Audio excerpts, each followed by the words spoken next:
గోధుమ పిండితో కేక్ ఎప్పుడైనా ప్రిపేర్ చేశారా? చేయకపోతే ఇలా ప్రిపేర్ చేసి చూడండి. ఎంత పర్ఫెక్ట్‌గా వచ్చిందో. ఎలా ప్రిపేర్ చేసుకోవాలో చూసేద్దామా?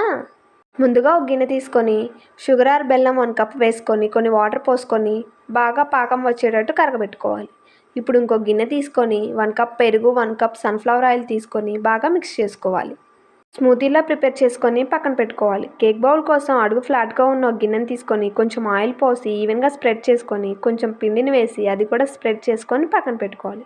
బెల్లం ఇలా చిక్కగా అయిన తర్వాత స్టవ్ ఆఫ్ చేసి చల్లారనివ్వాలి. మనం ముందుగా ప్రిపేర్ చేసుకున్న పెరుగులో కొంచెం ఇలాచి, చల్లారిన పాకాన్ని పోసుకొని బాగా కలుపుకోవాలి. ఇప్పుడు 1 కప్ గోధుమ పిండి, కొంచెం బేకింగ్ సోడా వేసుకొని బాగా కలుపుకోవాలి. వన్ డైరెక్షన్‌లో మాత్రమే కలుపుకోవాలి. ఇలా వీడియోలో చూపిస్తున్న విధంగా కలుపుకొని కన్సిస్టెన్సీ ఇలా వచ్చిన తర్వాత మనం ముందుగా ప్రిపేర్ చేసుకున్న కేక్ బౌల్లో వేసుకొని ఈవెన్‌గా స్ప్రెడ్ చేసి కొంచెం అదరకొట్టాలి. ఎందుకంటే ఎయిర్ బబుల్స్ ఏమన్నా ఉంటే పోతాయి.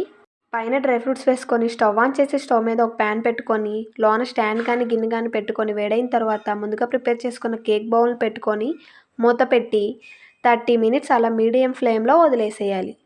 30 మినిట్స్ తర్వాత మనం చాక్ని కుచ్చి చూస్తే మనకు పిండి ఏమీ అంటకుండా ఉంటే పర్ఫెక్ట్గా రెడీ అయినట్టు. ఇప్పుడు స్టవ్ ఆఫ్ చేసి కేక్ని పూర్తిగా చల్లారనివ్వాలి. కేక్ చల్లారిన తర్వాత ఒక ప్లేట్లోకి ట్రాన్స్ఫర్ చేసుకొని పీసెస్లా కట్ చేస్తుంటే కేక్ మాత్రం స్పాంజ్ ఇలా ఎంత పర్ఫెక్ట్గా కుక్ అయిందో అసలు. టేస్ట్ మాత్రం సూపర్ అసలు. పిల్లలకి ఈవినింగ్ స్నాక్స్లా ఇలా ప్రిపేర్ చేసి పెట్టండి. టేస్ట్కి టేస్ట్, హెల్త్కి హెల్త్. నా వీడియో నచ్చితే లైక్ చేసి సబ్స్క్రైబ్ చేసుకోండి. Thanks for watching.